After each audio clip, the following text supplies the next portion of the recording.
எல்லாருக்கும் வணக்கம். இன்றைக்கி நம்ம வீடியோவில் என்ன பார்க்க போகிறோம்னா, அதாவது தீபாவளி பக்கமாக வந்தாச்சு. தீபாவளிக்கு பலகாரம் தான் செய்ய போகிறோம். எங்கள் ஊர் ஃபேமஸான முறுக்கு தான் இன்றைக்கி நான் செய்ய போகிறேன். இது ரொம்ப வித்தியாசமான முறுக்கு. ரெண்டாவது ஈஸியாக செஞ்சிடலாம். இப்போ நம்ம முறுக்கு செய்யணும்னா மாவு போய் அரைச்சிக்கிட்டு வரணும், கொண்டாந்து வச்சு அதுக்கப்புறம் செய்யணும். இல்லாட்டி அரைச்சி வச்சு நம்ம வச்சுருந்தோம்னா அதை எடுத்து போட்டு செஞ்சுக்கலாம். இது அது மாதிரியெல்லாம் எல்லாமே உடனே நினச்ச உடனே செய்கிற முறுக்கு. இது ஈஸியாக செஞ்சுக்கலாம். அந்த முறுக்கு ரொம்ப வித்தியாசமாக நல்லா மொறுன்னு, அதாவது கலராக வராமல் நல்ல வெள்ளையாக வர்றது எப்படி அப்படிங்கிறத இன்றைக்கி நம்ம வீடியோவில் மெயினாக பார்க்க போகிறோம். நான் செய்கிற மாதிரி நீங்கள் ஃபாலோ பண்ணி செஞ்சிங்கன்னா ரொம்ப வெள்ளையாக நல்லா மொறுன்னு சாஃப்டாக இருக்கும் முறுக்கு. வாங்க இப்போ நல்ல வெள்ளையர்னு முறுக்கு எப்படி செய்கிறது அப்படிங்கிறத நம்ம வீடியோக்குள்ளே போய் பார்க்கலாம். முறுக்கு செய்கிறதுக்கு 1/4 கிலோ பச்சரிசி எடுத்துக்கிறேன். பாருங்கள், இது நாங்கள் வீட்டில் எங்கள் வயலில் விளைஞ்ச நெல், அதில் அரைச்சி கொண்டாந்து வச்சுருக்கிற பச்சரிசி. அந்த அரிசியில் 1/4 கிலோ பச்சரிசி எடுத்துருக்கிறேன். 30 கிராமு வெள்ளை உளுந்து, 30 கிராம் அளவு பாசிப்பருப்பு, 20 கிராம் அளவு பொட்டுக்கடலை, உடச்ச கடலை. இவ்வளோ தான் இதுக்கு தேவையான பொருட்கள். இதை அரிசியை நல்லா கழுவி போட்டு 1 மணி நேரமாவது ஊறணும். நல்லா ஊறினா தான் நல்லாயிருக்கும். இப்போ தண்ணிக்கரை போட்டு நம்ம நல்லா கழுவி ஊற வச்சுக்குவோம். நல்லா கழுவிடணும். 2-3 வாட்டி கழுவிட்டு காட்டுறேன். இப்போ நல்லா ஒரு 4 வாட்டி கழுவிட்டு பாருங்கள், தண்ணி ஊற்றி வச்சுருக்குறேன். இது 1 மணி நேரம் ஊறணும். ஊறட்டும், நான் ஊற விட்டு காட்டுறேன். இப்போ நம்ம அரிசி ஊற வச்சு 1 மணி நேரம் ஆச்சு. நல்லாவே ஊறிடுச்சு. இப்போ அதை நம்ம வடிகட்டிக்கலாம். ஃபுல்லாக தண்ணி இல்லாமல் எடுத்துகிட்டு ஒரு துணியை விரித்து லைட்டாக அப்படியே காய போட்டுக்கோங்க. ஒரு காட்டன் துணியில் இந்த மாதிரி நல்லா விரித்து விட்டுக்கோங்க. லைட்டாக அப்படி கிண்டி விடுங்க. இது ரொம்ப நேரம் காய வேண்டாம். சும்மா லைட்டாக அந்த ஈரம் போனாலே போகும். ஈரம் மட்டும் போகிறதுக்கு தான். 1 நிமிஷம் அப்படியே காயட்டும். தண்ணி இல்லாமல் ஓரளவு நல்லாவே காஞ்சிருச்சு. இப்போ இதை எடுத்து மிக்சியில் போட்டு கொஞ்சம் கொஞ்சமாக அரைச்சிக்கலாம். எனக்கு கொஞ்சம் தான் இருக்குது, அதனால் ஒரே தடவையில் நான் போட்டு அரைச்சிக்க போகிறேன். இப்போ பாருங்கள், எல்லாமே போட்டாச்சு. இப்போ நம்ம அரைச்சி எடுத்துக்கலாம். நல்லா நைஸாக அரைச்சிடணும். அரைச்சிக்கிட்டு காட்டுறேன். இப்போ நான் அரைச்சி எடுத்துகிட்டு வந்துட்டேன். ஓரளவு ஒரே தரத்துலேயே கொஞ்சம் ஓரளவு நைஸாகவே அரைச்சிட்டேன். இப்போ இதை லைட்டாக வறுக்கணும். இப்போ நான் வடைச்சட்டி அடுப்பில் வச்சுருக்கிறேன். இப்போ நம்ம எடுத்து வச்சுருக்கிற இந்த உளுந்தம்பருப்பை ஃபஸ்ட்டு வறுத்துக்கலாம். கை விடாமல் கிண்டிக்கிட்டே இருக்கணும்.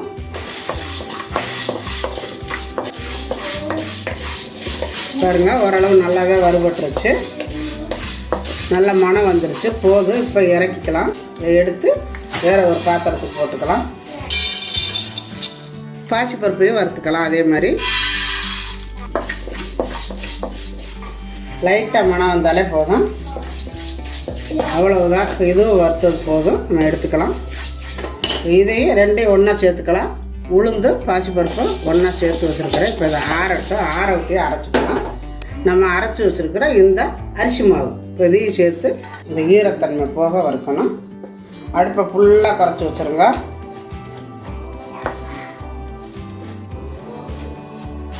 இது இப்போ எதுக்காக வறுக்கிறோம்னா, அதாவது நம்ம ஈரத்தில் அரைச்சோம் பார்த்தீங்களா, அப்போ நம்ம சலிக்கும் பொழுது நல்லா சலிக்க முடியாது. இதை நம்ம வறுத்துட்டோம்னா மாவு நல்லா பொழுப்பாயிரும். சலிக்கிறதுக்கு ஈஸியாக இருக்கும். நம்ம இதே ஊற வச்சு காய வச்சு மிஷினில் கொடுத்து அரைச்சிக்கிட்டு வந்தோம்னா அதெல்லாம் வறுக்க வேண்டியதில்லை. சலிக்கிறதுக்கு இந்த மாதிரி ரொம்ப சன்னமான சல்லடை போட்டுக்கோங்க. பெருஞ்சல்லடை போட்டுறாதீங்க. மாவு நைஸாக இருக்கணும் முறுக்குக்கு. அதனால் முடிஞ்சது நைஸாக இருக்கிற சல்லடை போட்டுக்கோங்க.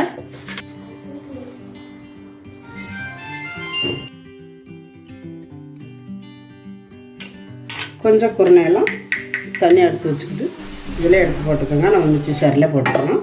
இதை மறுபடியும் நம்ம அரைச்சிக்கலாம். இதே மாதிரியே எல்லாமே சளிச்சுக்கலாம்.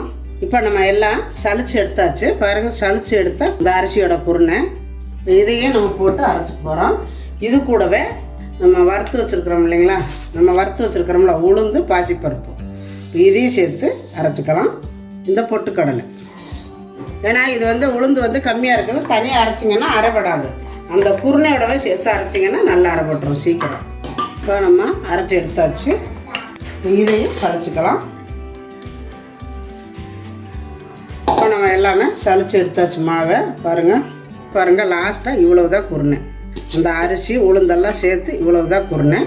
பாருங்கள், ரொம்ப நைஸாக இருக்கணும் மாவு. முறுக்குக்கு வந்து இப்போ கொஞ்சம் குறக்குறப்பெல்லாம் இருக்கக்கூடாது, நல்லா நைஸாக இருக்கணும். ஒரு பாத்திரத்துக்கு மாற்றிக்கலாம். நான் கொஞ்சமாக தான் உங்களுக்கு அளவாக போட்டு காட்டுறேன். அதாவது 1/4 கிலோ தான் போட்டு செய்கிறேன். இதே நீங்கள் 1 கிலோ 1/2 கிலோ வேணும்னா இப்போ நான் என்ன அளவு எடுத்தேனோ அதிலேருந்து நீங்கள் டவலாக எடுத்துக்கலாம். அப்படியே இப்போ மாவுக்கு வேணுங்கிற அளவு உப்பு போட்டுக்கலாம், சால்ட்டு போட்டுக்கோங்க, கொஞ்சம் போல் எள், கொஞ்சமாக ஓமம் போட்டிங்கன்னா ரொம்ப நல்லாயிருக்கும். இந்த ஓமத்தை இந்த மாதிரி நல்லா தேய்ச்சிட்டு போட்டுக்கோங்க, அப்போ தான் நல்லாயிருக்கும். கொஞ்சமாக பெருங்காயத்தூள்,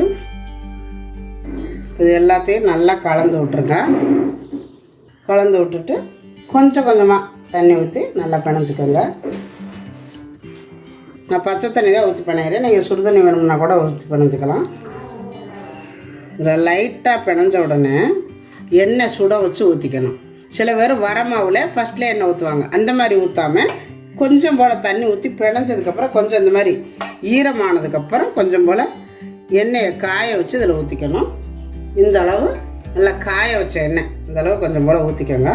இப்படி ஊற்றிக்கிட்டிங்கன்னா நல்லா மொறுன்னு வரும், அதுக்கு தான் ஊற்றுறது. லைட்டாக சூடாக இருக்கும். இப்படி போட்டு மாவு மறுபடியும் இப்படி பிணைஞ்சிட்டு அப்புறம் தண்ணி ஊற்றிக்கோங்க. இந்த எண்ணெயில் சேர்த்து நல்லா பிணைஞ்சிடணும். எல்லா மாவும் இந்த எண்ணெயை சேர்த்து பிணைஞ்சிருங்க, அப்போ தான் நல்லா மொறுன்னு இருக்கும் முறுக்கு. அப்படி நல்லா பிணைஞ்சிட்டு இப்போ கொஞ்சம் கொஞ்சமாக தண்ணி சேர்த்துக்கோங்க. நல்லா இந்த மாதிரி தண்ணி ஊற்றி நல்லா பிணைஞ்சிக்கணும்.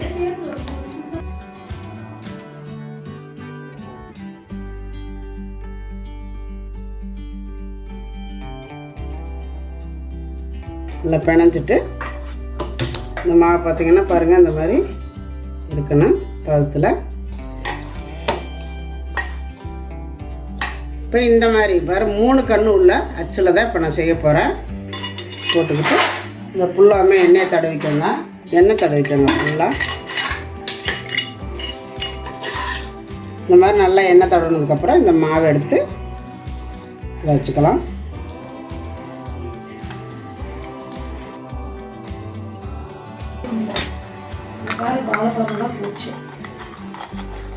எண்ணெய் காஞ்சிக்கிட்டு இருக்குது எங்கள் வடைச்சட்டியில். இப்போ நம்ம இந்த மாதிரி எதில் புழிஞ்சு விட்றோமோ அதில் வந்து எண்ணெய் தடவிக்கோங்க.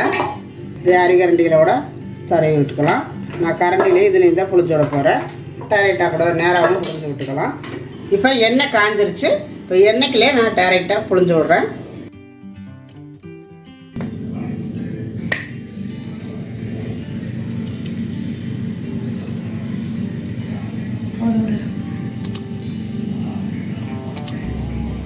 இப்போ நம்ம கரண்டிலேயே புழிஞ்சு விட்டுக்கலாம். பாருங்க, இப்படி நல்லா அழகாக புழிஞ்சு விட்டிங்கன்னா முறுக்கை பார்க்குறக்கு நல்லாயிருக்கும்.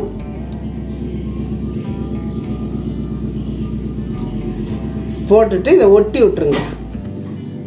இந்த மாதிரி ஒட்டி விடணும், இல்லாட்டி பிரிஞ்சுக்கிட்டே வரும். இந்த மாதிரி ஒட்டி விட்டுருங்க.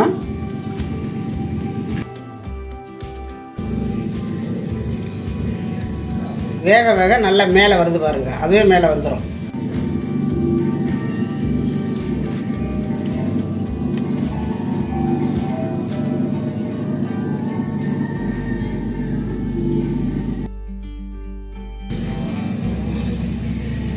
அடுப்பு வந்து ரொம்பவும் ஸ்பீடாக இருக்கக்கூடாது, ரொம்பவும் கம்மியாக இருக்கக்கூடாது, மினிமமான தீயிலே வச்சுக்கோங்க. பாருங்கள், அது நல்லா மேலே வந்து கொஞ்சம் வெந்ததுக்கப்புறம் தான் திருப்பணும். உடனே திருப்பினீங்கன்னா பிரிஞ்சுக்கும். பாருங்கள், இந்த மாதிரி திருப்பி விட்டுக்கணும். இப்போ வெந்துருச்சுன்னா பாருங்கள், மறுபடியும் கீழே போய் உட்காருது பாருங்கள். வேகாத முறுக்கெல்லாம் மிதக்கும், வெந்த முறுக்கு கீழே போய் உட்காந்துக்கிடுச்சு பாருங்கள். இந்த மாதிரி கீழே உட்காந்துட்டாலே வெந்துருச்சுன்னு அர்த்தம். நம்ம எடுத்துக்கலாம். பாருங்கள், எவ்வளவு நல்லா வந்து இவ்வளவு நேரம் வெந்தாலுமே அந்த கலர் மாறாமல் இருக்கு பாருங்கள்.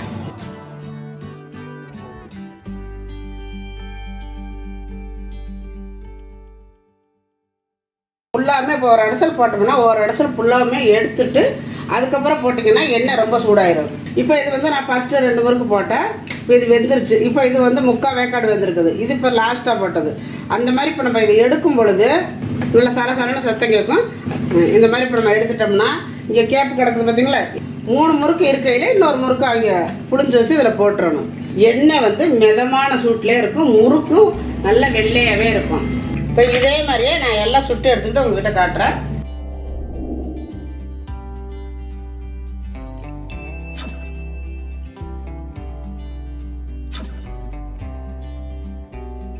இப்போ பாருங்கள் எவ்வளோ வெள்ளையாக இருக்குன்னு நான் எடுத்து உடச்சி காட்டுறேன். ரொம்ப அருமையாக இருக்கும் பாருங்கள். எப்படி நொறுங்கிருச்சு பாருங்கள். இந்த மாதிரி வரும் முறுக்கு நல்லா மொறுன்னு இருக்கு பாருங்கள். இப்போ பாருங்கள் நல்லா வெள்ளையர்னு முறுக்கு ஈஸியாக சுட்டு எடுத்தாச்சு. மிஷினில் போய் அரைக்காமல் காய வைக்காமல் ரொம்ப குயிக்காக உடனே முறுக்கு ரெடி பண்ணி நல்லா மொறுன்னு எடுத்தாச்சு. பிள்ளைகளாம் சாப்பிட்டு வந்துட்டு ரொம்ப நல்லா இருக்குமான்னாங்க. இதில் நான் எண்ணெய் ஊற்றி பிணைஞ்சிக்கிட்டேன். நீங்கள் வேணும்னா கொஞ்சம் வெண்ணெய் கூட போட்டு பிணைஞ்சிக்கலாம். இன்னும் நல்லா மொறுன்னு நல்லா வாசமாக இருக்கும். நான் வெறும் எண்ணெய் மட்டும் தான் சூடு பண்ணி ஊற்றிருக்கிறேன். இதே மாதிரி நீங்கள் செஞ்சு பாருங்கள், உங்களுக்கே தெரியும். ரொம்ப ஆச்சரியப்படுவீங்க. என்னடா இவ்வளோ அழகாக வருது, நல்ல வெள்ளையாக வருது. அதாவது எவ்வளோ நேரம் வெந்தாலும் கலரே வராது. ரொம்ப ஸ்பீடாக மட்டும் வச்சிடக்கூடாது, நடுத்தரமாக தீயை வச்சுக்கணும். அப்போ உங்களுக்கு எவ்வளோ நேரம் வெந்தாலும் கலர் வராமல் நல்லாயிருக்கும். இதே மாதிரி நீங்களும் செஞ்சு பாருங்கள். செஞ்சு பார்த்துட்டு எப்படி வந்துச்சு அப்படிங்கிறத எனக்கு கமெண்டில் சொல்லுங்கள். இந்த வீடியோ பிடிச்சிருந்தா லைக் பண்ணுங்கள், ஷேர் பண்ணுங்கள். செட்டிநாடு சமையலுக்கு சப்ஸ்கிரைப் பண்ணுங்கள். நன்றி. வாழ்க வளமுடன்.